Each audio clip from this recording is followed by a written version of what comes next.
പലർക്കും ജിഹാദ് എന്ന പദം കേൾക്കുമ്പോൾ തന്നെ ഞെട്ടലാണ്. പലരും അതിൻ്റെ അർത്ഥം മനസ്സിലാക്കി വെച്ചിട്ടുള്ളത് യുദ്ധം, കൊല, ഭീകരത, അതല്ലെങ്കിൽ ഭീകരതയുമായി ബന്ധപ്പെട്ട കാര്യങ്ങൾ എന്നൊക്കെയാണ്. എന്നാൽ ഒരു അമുസ്ലിം സഹോദരി, ഒരു IAS-കാരി വളരെ ഭംഗിയായി ജിഹാദ് എന്താണ് എന്ന് കൃത്യമായ നിലക്ക് പഠിച്ച് മനോഹരമായി അവർ വിശദീകരിക്കുന്നുണ്ട്. അത് നമുക്കൊന്ന് കേൾക്കാം. ജിഹാദ് എന്നുള്ള ഒരു വാക്ക് നമ്മളിന്ന് ലോകമെമ്പാടും പല ആവർത്തി പലരും പല സന്ദർഭങ്ങളിലും ഉപയോഗിച്ച് കേൾക്കാറുണ്ട്.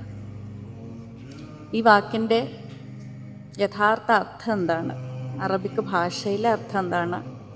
ഖുറാനിൽ ജിഹാദ് എന്നുള്ള വാക്ക് എൻ്റെ അറിവ് ശരിയാണെങ്കിൽ 41 ഇടങ്ങളിൽ അത് ഉപയോഗിച്ചിട്ടുണ്ടെന്ന് തോന്നുന്നു.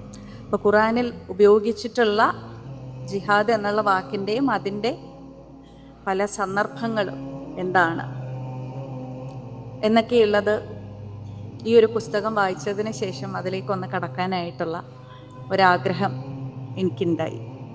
ജിഹാദ് എന്നുള്ള വാക്കിൻ്റെ അർത്ഥം സമരനിരതമായിട്ടുള്ള ഒരു ജീവിതം എന്നുള്ളതാണ്. നിരന്തരമായിട്ടുള്ള പരിശ്രമം എന്നുള്ളതാണ്. ഒരുപക്ഷെ യാതന എന്നുള്ളതാണ്. അന്യനെ നശിപ്പിക്കുക എന്നുള്ളതല്ല ജിഹാദ് എന്ന വാക്കിൻ്റെ അർത്ഥം. തീവ്രപക്ഷത്തേക്ക് ചേരുക, അണിനിരക്കുക എന്നുള്ളതല്ല ജിഹാദ് എന്ന വാക്കിൻ്റെ അർത്ഥം.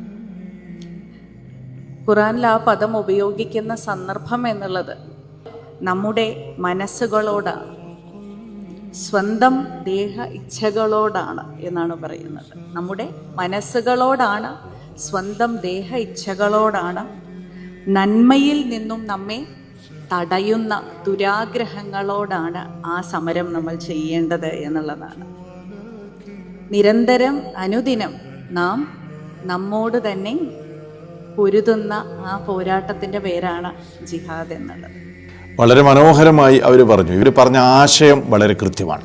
ഈ ഒരു ആശയമാണ് ജിഹാദുമായി ബന്ധപ്പെട്ട് ഇസ്ലാം മുന്നോട്ട് വെക്കുന്നത്. അപ്പോൾ അത് കാര്യങ്ങൾ പഠിച്ചാൽ ഏതൊരാൾക്കും വിഷയങ്ങൾ കൃത്യമായി മനസ്സിലാക്കാൻ കഴിയും എന്നതാണ്. ഏതാണെങ്കിലും ഇത്ര മനോഹരമായ നിലക്ക് ഇത് വിശദീകരിച്ച ഈ സഹോദരിക്ക് എല്ലാ നിലക്കുള്ള അഭിനന്ദനങ്ങളും അറിയിക്കുകയാണ്.